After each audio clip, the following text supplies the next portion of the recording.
Hey, what's going on, guys? Welcome to the channel. We got some breaking news earlier today. A massive welterweight matchup added to UFC 292 August 19th, and that is Geoff Neal versus Ian Machado Garry. And this is going to be my reaction and early prediction for this fight.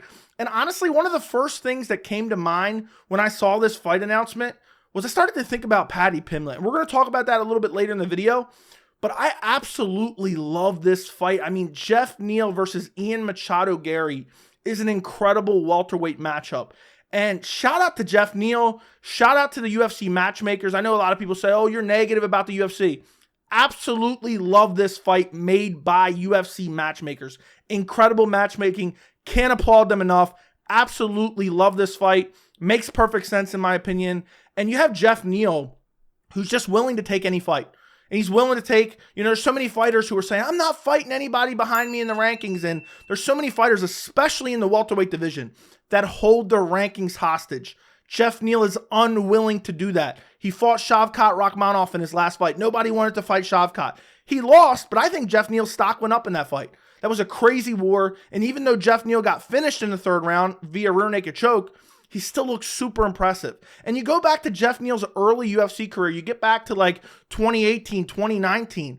Geoff Neal, by a lot of hardcore MMA fans, was considered a future title contender, even a future champion by some people. He had some health issues. He went through some problems. He went through some time off. He was in the hospital. He comes back. He loses to Stephen Wonderboy Thompson. Not a bad loss to have. He loses to Neil Magny in his hairline. Not a great loss to have, but at the same time, he was going through a lot of stuff then. It was a close fight. He just got clinched up and held against the fence and lost the fight. But since then, he's kind of reinvigorated himself. He beat Santiago Ponzinibbio. He KO'd Vicente Luque in spectacular fashion. And then he took a fight against Shavkat Rakhmonov that a lot of other guys in the welterweight division was unwilling to take.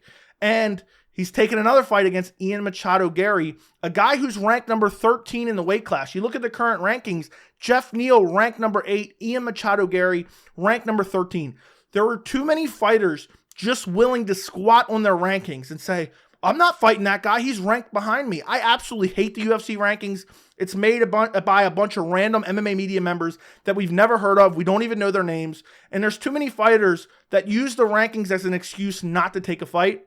Geoff Neal's not willing to do that. And also, I've said it a long time on my channel. It makes sense because if you can end a hype train, it's worth more for you to end a hype train and fight a guy who's behind you in the rankings than to fight a guy who's ahead of you. Because look at how many people didn't want to fight Khamzat Chimaev. Gilbert Burns took the fight. Imagine if Gilbert Burns would have won that fight. He lost that fight, and I think Gilbert Burns got more hype off of that war with Khamzat Chimaev than he would have fighting somebody else like Colby Covington or insert whoever's name you want to, or Jorge Masvidal at the time. I think it's worth it for some of these veteran UFC fighters to take fights against guys who are behind them in the rankings, who have a lot of hype behind them. And if they can end that hype train, it does a lot for their career. And Geoff Neal, I mean, he's still only 32 years old. He's arguably entering his prime. The last fight with Shavkat was a close fight. It was an all-out war. He got finished, but in my opinion, his stock went up. And then you have Ian Machado Garry. This will be his 6th fight in the UFC, okay? What a massive step up in competition. So I have to applaud everyone. I have to applaud the UFC matchmakers, Geoff Neal for taking the fight, Ian Machado Garry for taking the fight, because Ian Machado Garry is only 25 years old. And he's had 5 fights in the UFC. He's been relatively active. He made his UFC debut in November of 2021. So we're talking, he's been in the UFC for roughly a little over a year and a half. He's going on 2 years. He's getting his 6th fight in the UFC. And he's not fought the best competition to date, but it's not terrible competition by any means. He came in against Jordan Williams, KO'd him. Then he fought Darian Weeks, won by decision. Then he fought Gabriel Green, won by decision. Then he fought Song Kenan. He TKO'd him in the 3rd round. Got hurt in the 1st round, faced some adversity. Then most recently, he had a step up in competition against Daniel Rodriguez. A lot of people thought this might be too much for Ian Machado Garry. He's talking too much. He's acting like Conor McGregor, but does he really have the skills to back it up? He goes out there against Daniel Rodriguez. I actually picked Ian Garry by finish in this fight. He goes out there, finishes Daniel Rodriguez in the 1st round. And he doesn't just stop there. He says, you know what? I want a top 10 ranked opponent. And the UFC gives him one against Geoff Neal. And this immediately made me think of Paddy Pimblett. And I know, Ian Machado Garry's from Ireland, Paddy Pimblett from the UK. But they have kind of similar hype trains. But look at Paddy Pimblett. 4 fights in the UFC. Half of the fighters that he's fought so far are no longer in the UFC. Luigi Vendramini no longer in the UFC. Rodrigo Vargas no longer in the UFC. Jordan Levitt's still in the UFC. And then you have Jared Gordon, who we can all agree on that was a robbery that Paddy Pimblett lost that fight. And what's even more jarring to me is Ian Machado Garry is 25 years old. Paddy Pimblett is 28. And Garry said, look, I don't want the UFC to protect me. I want to rise up the ranks. I want step up in competition. And I'm getting it against Geoff Neal. And I'm going to go out there and win that fight.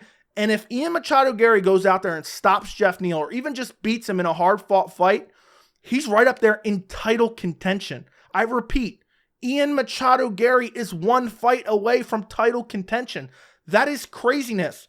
And I got to say, Ian Machado Garry, over the past 2 years, initially when he came into the UFC, kind of rubbed me the wrong way. I thought he was a bit cringy and he's trying too hard to act like Conor McGregor. But one thing you have to respect is his willingness to take tough fights. The Daniel Rodriguez fight, now the Geoff Neal fight. How can you not respect this guy? And the way he went out there and finished Daniel Rodriguez was super impressive. And for fight fans, UFC 292, the main event is Aljamain Sterling versus Sean O'Malley. And then I think the co-main event, you have Weili Zhang versus Amanda Lemos. And now I'm assuming this is going to be the featured fight on the card. If you're going to this event is absolutely stacked. And Geoff Neal versus Ian Machado Garry should be primarily striking. Geoff Neal doesn't want to take anyone down and hold him down. Neither does Ian Garry. So this fight's going to be contested on the feet. It's going to be a fan-friendly fight. And if you look at Ian Garry's pro MMA record, he's 12-0. He's undefeated. Of his 12 wins, 7 by KO or TKO. You look at Geoff Neal, of his 15 pro MMA wins, 9 of them by KO or TKO. So honestly, I think this fight is going to end by KO or TKO. And I think whoever wins this fight is going to be in an excellent position in the welterweight division. And I mean, this is a crazy matchup. I absolutely love this fight. And I'm just so happy that Geoff Neal, even though he's sitting at number 8 in the rankings, he's not turning down fights because, oh, Ian Garry's ranked number 13. I'm not fighting him. You have Stephen Wonderboy Thompson unwilling to take certain fights based on rankings. And if the guy wrestled in elementary school, he's turning down the fight. Meanwhile, Geoff Neal taking on Shavkat Rakhmonov and Ian Garry within 6 months' time. Absolutely love this matchup. As far as an early prediction for this fight, I think this is going to be contested on the feet. And right now, for an early prediction, I have to go Geoff Neal by TKO KO. I think Geoff Neal, I mean, he's more proven. You know, years ago, and I talked about it earlier in the video, years ago, he was considered a future title contender. And I think he's still in his prime, and I think he's still getting better, and I think he's still improving. And Geoff Neal's biggest weakness, and I say this, and this is not even a real huge weakness of Geoff Neal because he has very good defensive wrestling, but it's his grappling. You know, if you want to exploit Geoff Neal, you have to be able to out-grapple him, even though Geoff Neal is so good that his defensive grappling is excellent. But Ian Garry's not going to go out there and attempt to grapple. Ian Garry's going to go out there and strike with Geoff Neal. So this is going to be a fight that's contested on the feet. But right now, and I may change my mind, when we get closer to the fight, I will do a full in-depth breakdown and prediction. But right now, I have to go with Geoff Neal just because he's a veteran, he's been around, he's fought stiffer competition. And you have Ian Garry, I can't forget, even though I'm slowly starting to, I can't forget, he was getting tagged up by Jordan Williams in his debut and got hurt in that fight. He got hurt by Song Kenan. I think it was in the first or second round. He's taken some damage. But Ian Garry is vastly improving fight to fight, and he may very well win this. I picked him against Daniel Rodriguez. I felt like, and I don't know exactly, but I felt like the majority of people thought Daniel Rodriguez was going to be too tough of a test for him. But I went with him in that fight. I may very well switch my pick to Ian Garry instead of Geoff Neal. But for right now, I have to go early prediction. Just thinking about it and looking at the level of competition. Look at who Geoff Neal has fought. Shavkat Rakhmonov, Vicente Luque, Santiago Ponzinibbio, Neil Magny, Stephen Wonderboy Thompson. Then you get back, you're looking at Mike Perry, okay. You're looking at Nico Price, okay. Bilal Muhammad has a win over Bilal Muhammad back in 2019. So Geoff Neal, been around for a while, fought better competition, more experienced, older, 7 years older, entering his prime arguably, or just hitting his prime in the last year or so. I have to go with Geoff Neal for an early prediction. But I seriously cannot applaud enough Geoff Neal and Ian Garry for taking this fight, and I cannot applaud enough the UFC for making this fight. Because In today's day and age, there's just so many people complaining, oh, this doesn't make sense because of the rankings. That doesn't make sense because of the rankings. The rankings don't matter. I've said it before on the channel. I will say it again. The rankings do not matter. They're just an excuse to turn down fights. And I've said it before. Name the people who make the rankings. If the rankings are so important, name to me the people that actually make them. Because they're a bunch of anonymous people who, it wouldn't shock me if the UFC is just making the rankings to fit whatever they want to fit. And, you know, there's just so many fighters, especially in this welterweight division. I hate the welterweight division. You have so many fighters where Colby Covington doesn't want to fight anyone. You had, at one point, Wonderboy Thompson turning down every fight. And at one point, you had a logjam at the top 5 where nobody had fought anyone except Kamaru Usman. It's starting to slowly get out of that progression where none of the welterweight fighters wanted to fight each other, and you had some turnover with Leon Edwards becoming the new welterweight champ. But now it's finally starting to get out of that, and I just have to shout out Geoff Neal for taking this fight. And if Geoff Neal wins this fight, it's massive for his career. It will put him into title contention. And if Ian Machado Garry wins this fight, especially in impressive fashion, which seems like he's hell-bent on winning every fight in impressive fashion, it'll put him right in title contention. I mean, if Ian Garry beats Geoff Neal at number 8, I rank Ian Garry over Stephen Wonderboy Thompson. I would probably rank him over Gilbert Burns. As crazy as that sounds, I would rank him over Gilbert Burns. Now, if he does beat Geoff Neal, I would like to see one more fight before a title fight, and I would like to see him fight a grappler. Now, I don't know what the division will look like at that point in time. We don't really know what's going on. Colby Covington might have went back into witness protection. We haven't got the fight made between Leon Edwards and Colby Covington, which Colby does not deserve. It should be Bilal Muhammad.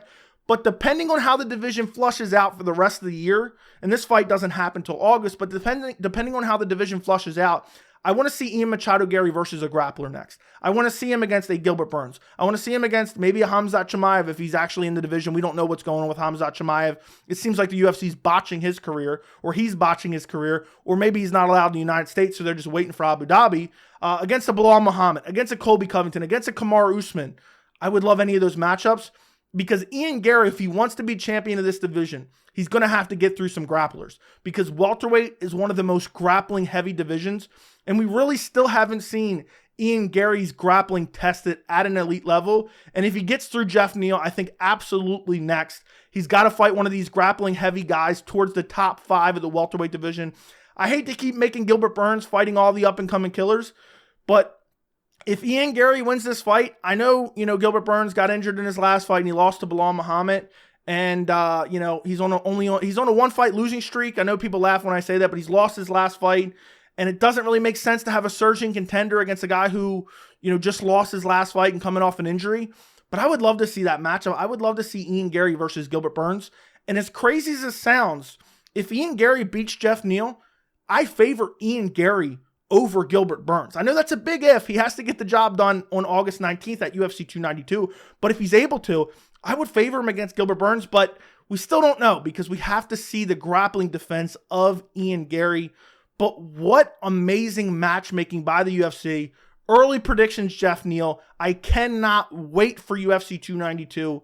And I love everything about this fight. This is going to be a very fun matchup. And Ian Garry, I wasn't sold on him when he entered the UFC, but now I'm starting to get there. I'm very close to saying I'm on the Ian Machado Garry bandwagon. I'm already a believer.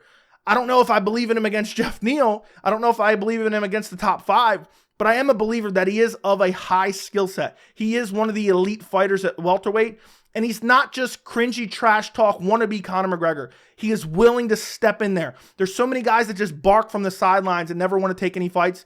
He's willing to back up what he says in the media or on Twitter or wherever he's saying it. He's willing to back it up, and I have to respect that, and I have to respect Geoff Neal for taking this fight as well because he has a lot to lose. If he loses this fight, even though he has a lot to gain with the win, if he loses this fight, he's jumping outside the top 10 most likely. So Geoff Neal has a lot to lose here. It's a must-win for him.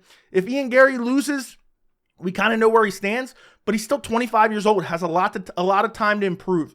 And what I look for in future champions in the UFC is fighters that improved vastly from fight to fight. I've been on the Charles Oliveira bandwagon for a long time. And if you can go back and watch some of my original videos before he was champion on this channel, I said, look, Charles Oliveira, every single fight out, he is improving and improving. And these are tangible improvements that you can actually see fight to fight. And that's why I believe Charles Oliveira will be a future champion. And eventually he became champion.